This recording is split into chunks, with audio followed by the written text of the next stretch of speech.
chefe Galek não era casado e morava sozinho em uma bela residência no bairro histórico de Salem. Ele levou o detetive para sua casa e o alojou num dos quartos de hóspede. Foi um ótimo anfitrião e fez com que o detetive se sentisse confortável e acolhido. Ele ficou realmente incomodado com a falta de profissionalismo do chefe do detetive. Percebeu na conversa que teve que o homem fez de tudo para queimar a reputação de Dias. Aquela atitude o deixou muito irritado. Ele viu qualidades no detetive, sabia que ele era um ótimo investigador e percebeu isso assim que o conheceu. Não era culpa dele aquele caso ter detalhes sobrenaturais. Trancou-se em seu escritório e revia as fotos tiradas da cena do crime. Se serviu de uma taça de licor e, recostado em sua cadeira, falou para si mesmo.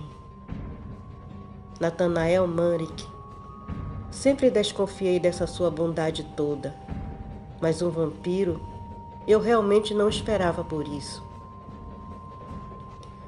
Abriu uma gaveta cuja chave ele sempre levava consigo e pegou um enorme livro com uma aparência antiga.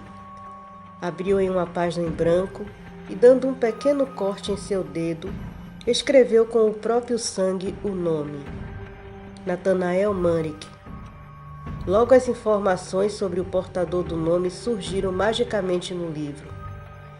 Ele era um vampiro da terceira geração do clã Baali. Estava em Salem desde antes das caças às bruxas. Galek respirou fundo e pensou: uma escória a menos. Mas estava curioso com o suspeito de Dias.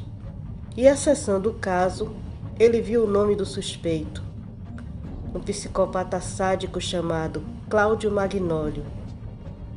Galek então acessou as fotos do corpo e da pele do homem devidamente colocada na cama de sua cela, toda escrita com os nomes de suas vítimas, e seu corpo em frente à delegacia inteiramente escalpelado. Aquilo era bizarro até para ele. Com toda certeza, aquele psicopata não era um homem comum.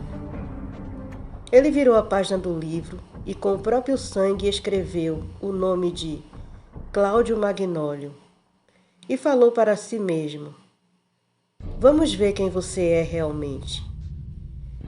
Mas, para a surpresa de Galek, o nome de Cláudio desapareceu e seu livro se fechou com violência.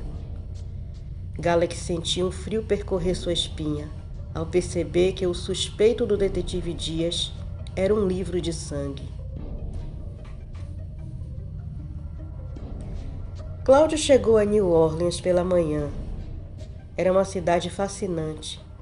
Seus misticismos e lendas favorecia a estadia segura de vários seres sobrenaturais que assumiam a forma humana para se misturar e conviver. Assim como ele percebeu os seres não humanos, estes também o perceberam.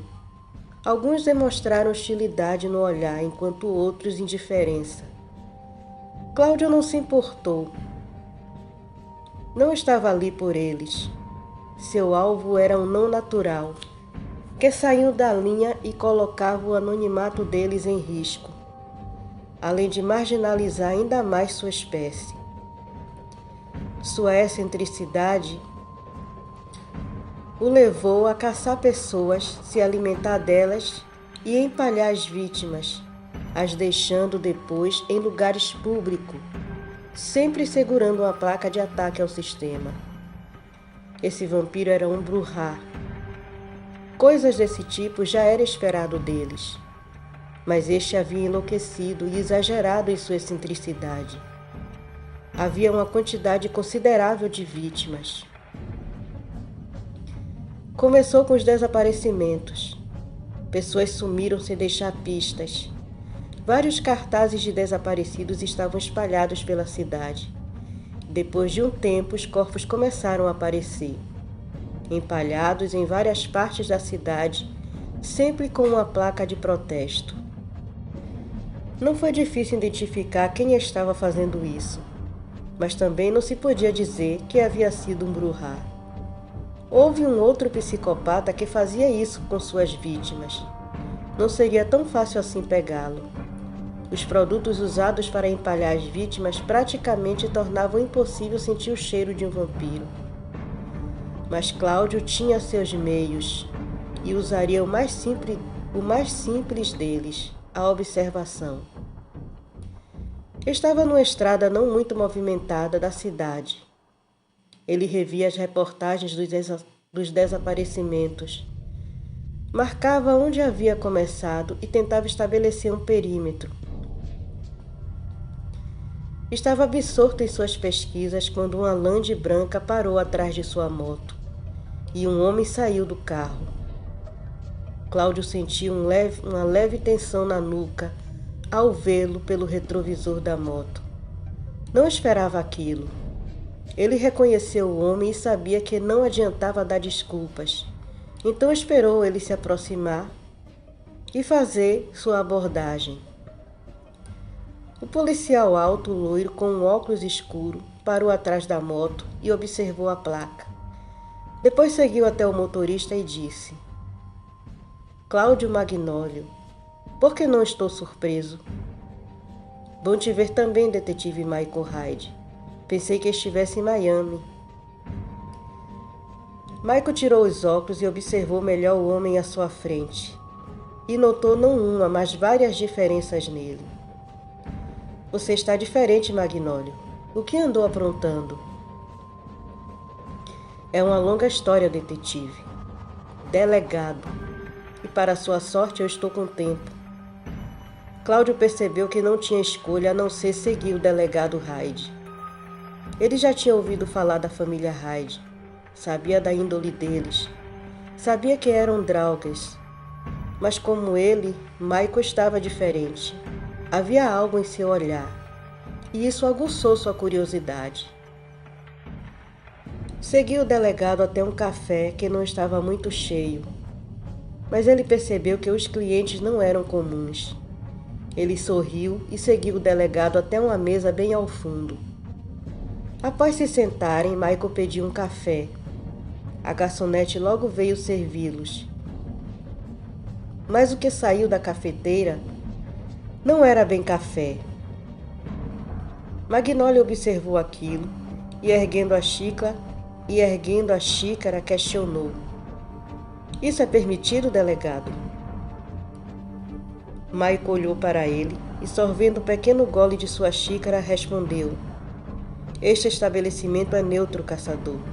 Beba tranquilo e me diga como voltou dos mortos e como o sangue de um vampiro antigo corre em suas veias. Cláudio sorveu um gole e começou sua história. Como sua avó o trouxe dos mortos num ritual para Yog Sothoth, pois ela era uma cultista dele. E qual era a sua nova missão? Michael escutava tudo atentamente, e quando ele terminou, Michael falou: Então é por isso que caminha de dia? Você não foi mordido, ou melhor, abraçado. Já voltou dos mortos como um vampiro, e suponho que esteja aqui na minha cidade para caçar o Brujá que empalha cadáveres.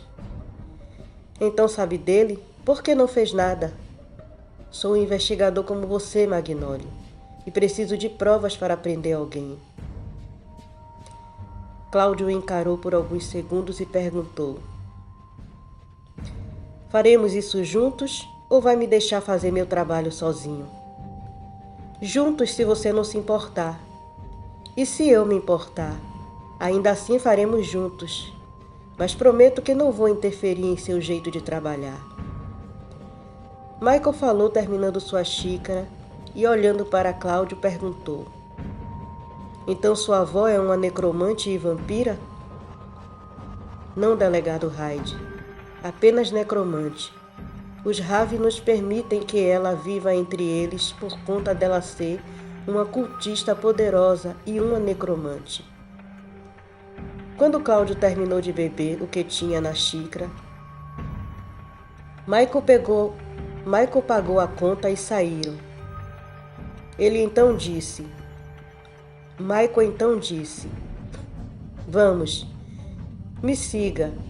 Iremos até minha casa, onde sua moto ficará guardada.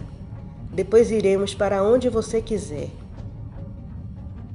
Cláudio fez como ele pediu. Não podia quebrar as regras do território de um Draugr, ainda mais aquele Draugr.